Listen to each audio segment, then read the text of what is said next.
스루프 타임즈 2022년 8월 20일과 21일 뉴스 리뷰를 해보도록 하겠습니다. 일론 머스크가 트럼프와 제휴한 기증자 행사에 참석하면서 공화당과의 유대가 깊어진다. 야후 파이낸스 8월 19일자 벤 베르슈클 워싱턴 특파원의 보도 내용인데요. 트위터를 사들이지 않으려는 시도가 10월까지 계속되면서 앨런 머스크는 이번 주 와이오밍주 케빈 메카시 하원 공화당 대표가 주최한 공화당의 기부자 별장에 나타나 정치권과 공화당 진영으로 더 나아가고 있다는 뉴스입니다. 그런데 그 전에 일전에 어디서 좀 본 적이 있는데요. 자신은 가만히 있는데 좌파들이 너희들이 너무 그 왼쪽으로 가가지고 내가 우파에 있는 것으로 보인다. 그렇게 얘기를 아주 재밌게 했다고 합니다. 이게 이제 그 왼쪽으로 얘네들이 이제 더 미리 많이 갔다 이거죠. 또 이런 뉴스가 있네요. 북쪽은 S에게 말한다. 한국 대통령 입담으로. 로이터 8월 19일자 뉴스인데요. 김여정은 윤석열 요게 이제 그 번역이 이제 인공지능이 해가지고 좀 헷갈리는 모양입니다. 국방위원장에 대해 할 말이 없어 입 다물고 있는 게 이미지에 더 좋았을 것이라고 말했다고 관영 언론이 14일 보도했다. 이번 달 초 불경스러운 말로 가득 찬 연설에서 그녀는 북한에서 발생한 코비드-19 발병에 대해서도 남한을 비난했다. 뭐 이런 기사네요. 연이어서 김여정의 여동생은 한국의 단순한 대통령에 입 다물라고 말한다. 저는 단순한 거 참 좋아하는데 말이죠. 네. 김여정 얼굴은 조금 이쁘게 새가지고 말이 너무 좀 독하네요. 북한 여자들이 다 그런 건지. K드라마는 부정할 수 없다. 아시아 콘텐츠 플랫폼에 대한 수요를 자극하는 글로벌 스트리밍.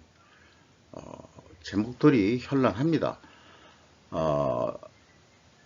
베리티라고 읽어야 될 것 같네요. 신시아 리틀턴과 사라 레인이라는 두 사람의 기사 제목인데 K-팝의 세계적인 인기와 글로벌 스트리밍 시대의 여명은 두 분야의 경계를 넓히는 비즈니스 듀엣이 되었다. 한국 대중문화에 대한 관심이 폭발적으로 높아지면서 브라질, 콜롬비아, 터키 등 멀리 떨어진 시장과 라쿠텐 비키, 시네딤의 아시안 크루시, 코코아 벤처 등 미국 시장에 한국 및 범아시아 영화, TV 프로그램 음악을 전달하는 틈새 스트리밍 서비스가 성장세를 보이고 있다는 내용입니다. K-드라마로 불리는 K-팝과 K-드라마, 드라마는 불리는 대본 형식의 시리즈에 대한 시청률을 높이고 2차 시장을 창출하는 것은 한국이 미디어와 엔터테인먼트의 주요 기업으로 성장하는데 가속도가 붙은 운동입니다. 증거를 찾기 위해 넷플릭스의 오징어 게임이 지난달 14개의 획기적인 에미상 후보에 오른 것보다 더 멀리 가지 마세요 했는데 금방 한국 K-드라마하고 K-팝이 유명해지고 전 세계적인 트렌드로 유명해지고 있다는 저희 입장에서는 기분 좋은 소식들이죠. 이 여배우가 누군지는 잘 모르겠습니다. 어디에서 나온 건지. 하회탈을 쓰고 있네요. 호주 도착한 KF-16 전투기. 서울 뉴스 1 뉴스인데요. 신웅수 기자. 공군은 오는 29일부터 호주 다윈 및 엘버리 기지에서 펼쳐지는 대규모 다국적 연합훈련인 피치블랙 훈련에 최초로 참가한다라는 뉴스 기사를 냈습니다. 멀리까지 가서 훈련을 하는데 그러면은 이 한국에서 호주까지 이 전투기가 어떻게 날아가느냐 이 연료를 어떻게 하는 거지? 이게 이제 궁금해지는데, 아무래도 그 중간 기착지에 내려가지고 급유를 받든가, 또는 공중 급유를 받아가면서 호주까지 날아가지 않겠느냐, 이렇게 봅니다. 사실 그 전투기가 그 울릉도까지 가서 작업을 하면은 이 이제 무기를 싣고서 이 말하자면은 그 우리가 그 새로 만든 KF-21 뭐 이런 거라든지 F-35 뭐 이런 것도 떠가지고 그 중량이 무거우면은 그 한 울릉도 지역에서 작전할 수 있는 시간은 한 10분에서 15분 정도밖에는 못할 거다. 뭐 그런 얘기가 또 좀 있긴 있어요. 네. 상속세의 장점과 단점은 무엇일까? 이런 제목을 좀 생각해 봤습니다. 머니투데이 8월 20일자 차유채 기자의 뉴스 보도 내용인데요. 일본이 그 상속세율이 제일 높고 한국이 이제 50%로 나왔던 얘기고요. 쭉 선진국들이 상당히 낮게 나와 있습니다. 그 일본이 우리보다 상속세가 좀 높다는 거에 대해서는 그 제가 좀 처음 들어보는 거고요. 우리도 그 상속세를 좀 낮춰야 또 그 경제 활성화에 기여를 하지 않겠는가 그런 생각을 해보게 됩니다. 이 상속세를 아예 없는 나라가 OECD 38개 중 20개국은 없다 이거죠. 네. 그리고 또 이제 그 경제가 돌아가는데 뭐 우리나라 좀 낮춰야 되지 않겠냐. 그냥 뭐 그러면 미국 따라가자. 한 10%만 더 낮추자. 40% 정도. 그 정도 해도 되지 않겠냐 이렇게 생각이 되네요. 금감원의 그 오늘 뉴스레터를 받았는데요. 그 국내 등록된 외국 펀드 2,411개나 됩니다. 엄청 우리나라에 많이 들어와 있네요. 그만큼 우리나라 경제 규모가 커졌다는 얘기가 되겠죠. 그래서 이제 제가 그 눈에 띄는 또 그 다음에 그 리스트 중에서 우리나라의 그 가급적 빨리 그 등록된 그 외국 펀드들을 보면은 이름이 익숙한 거를 좀 한번 리스트업을 해봤어요. 블랙락 글로벌 펀드, 피델리티 펀드, HSBC 글로벌 인베스트 펀드, JP 모건, 그 다음에 블랙스톤 캐피탈 파트너즈, VI LP라고 되어 있네요. 아시안 프로퍼티 펀드, 어,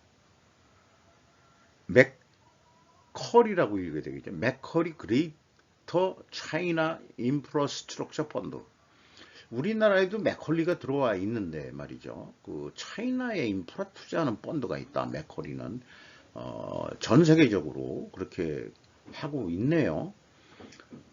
미중 간의 뭐 싸움질을 뭐 하든 말든 돈 버는 사람들은 그 중국에도 그렇게 그 인프라 계통으로 들어가서 돈을 버는 모양입니다. 골드맨 골드만 삭스라고 얘기를 해야 되나요? 커머디티 오퍼튜니티즈 펀드 오프쇼라는 그 또 펀드 이름이 있고요. 굿맨 재팬 코어 펀드라는 게 또 있네요. 일본계도 들어와 있겠죠. 그런데 3개월 연속 대중무역 적자가 지금 일어나고 있다. 무역협회 수입선 다변화 절실. 에포크 타임즈의 이 뉴스 레타 겸 뉴스 내용인데요. 중국 의존도가 높은 수산화 리튬 등 핵심 소재 공급망을 다변화하고 중국과 기술 격차를 유지해야 한다는 진단이 나왔습니다. 라는 남창희 씨라는 분의 기자의 뉴스였습니다. 브루클린 브리프라는 뉴스레터를 봤는데요. 11월 중간선거는 트럼프의 승패의 순간입니다. 도널드 트럼프는 미국 전역의 후보자들을 지지함으로써 자신의 정치적 영향력을 과시하는데 예비 시즌을 보냈습니다. 존 후닥은 이번 중간선거가 전 대통령의 권력에 대한 진정한 시험대가 될 것이며 그 결과가 향후 당내에서 그의 힘을 좌지할 것이라고 쓰고 있습니다. 8월 19일자 뉴스네요. 11월 공산당의 희망을 위협하는 부르주에서의 친트럼프 승리. 그 위협이라는 게 이제 고무들이 이쪽에서는 이제 긍정적인 의미를 그 영어를 그렇게 그 위협이라고 번역이 된 모양입니다. AP통신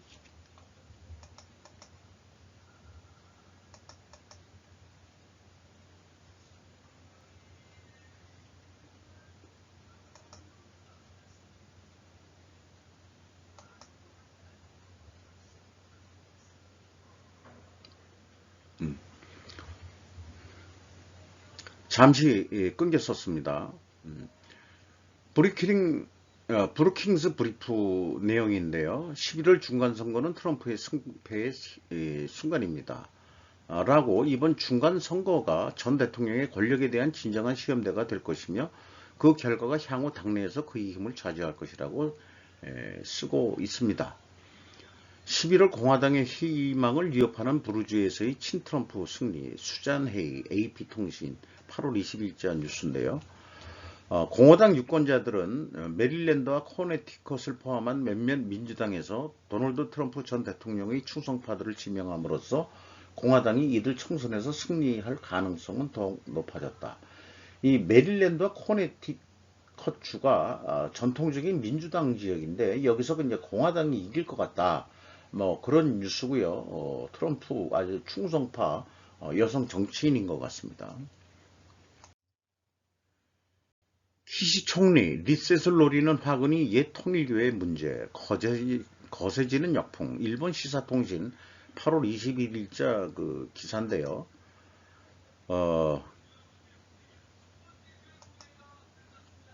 네. 그 10일 출범의 제2차 키시 개조 내각과 자민당 새 집행부에서 세계평화통일가정연합 옛 통일교회를 둘러싼 문제가 끊기지 않는다. 기시다 후미오 총리로서는 인적 쇄신 여론의 비판을 피하겠다는 의도였지만 결과는 실패했다는 점에서 오히려 역풍이 거세지고 있다. 이런 내용입니다. 요거는 그 기사에 대한 그 댓글을 쓰는 수준인데요. 쓴 사람이 가타야마 모리 히데 게이오 대학 교수인데 뭐 교수 입장에서 쓴 내용이 좀 눈에 띕니다. 옛 통일교의 문제로 사실은 가장 심각한 것은 천황을 무릎을 꿇렸다. 일본은 한국의 속국 등의 교의를 기시 총리와 자민당 의원 특히 아베파 의원들이 부정하지 않는 것이라고 파악하고 있습니다. 허허. 옛 통일교회는 자민당 보수는 자학사관을 일본 국민에게 주입하고 착취 원리로서 왔습니다. 한편 자민당은 교육이나 애국심이나 도덕을 강조하고 왔습니다. 그 자민당이 이 지경이니 국민의 애국심과 도덕이 흔들릴 것입니다. 교육학의 연구자로서 매우 우려합니다. 아이들도 애국심을 강조하고 일본을 헐뜯는 교리를 컬트 종교를 부정하지 않는다. 오히려 영합을 계속 자민당의 말을 믿을까요? 보수 농객으로 알려진 가타야마 모리 수씨도 자민당에 있게 대한 뭐 번역이 어떻게 좀 매끄럽지가 못하네요. 아베 시 안반 지지층에게 충격적과 이하의 야후 배포 기사에서 견해를 밝히고 계십니다. 뭐 이런 그 댓글이었습니다. 아베 전 총리 총격 선거지상의 리스크 자각을 가타야마 모리 히데 이런 그 분의 댓글이 있었습니다. 미국 그 데일리 비스트 맨 루이스라는 분의 기사 내용인데요.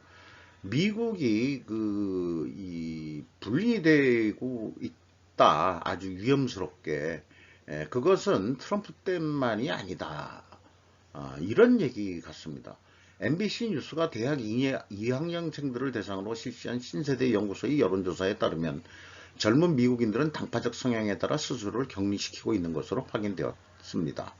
악시오스가 지적했듯이 응답자의 46%는 2020년에 민주당의 61%, 공화당의 28%, 상대 후보를 지지하는 사람과 자리를 같이 하지 않을 것이라고 말했다. 한편 53%는 상대팀을 응원하는 사람과 사귀지 않을 것이라고 답했으며 63%는 2020년에 상대팀을 응원하는 사람과 결혼하지 않을 것이라고 답했다. 대단하죠? 우리가 그 동서 갈등이 있죠. 그 전라도하고 경상도하고. 그래서 그 화개장터는 그런 데가 아닌데 옛날에 그렇게 삼국이 그 백제하고 신라가 있었어도 비인관하는 폭력을 향한 걸음입니다. 이 일들로 서로 밀접한 관계가 있는 것 같다. 내가 아무리 그렇지 않길 바라지만 적어도 문화적으로나 우리 개인적인 관계에서나 내전의 영역이 확대되고 있는 것처럼 느껴집니다.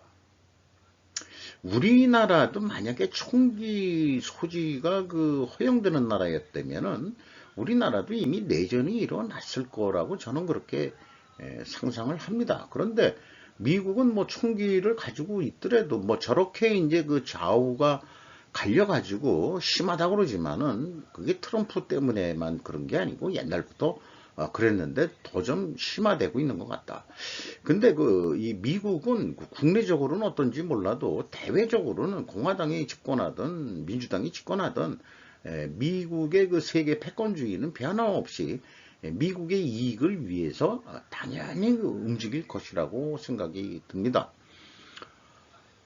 이상 그 8월 20일에서 21일 사이에 제가 느끼는 그 국익 관점, 그런 관점에서 뉴스들을 정리해 봤습니다. 감사합니다.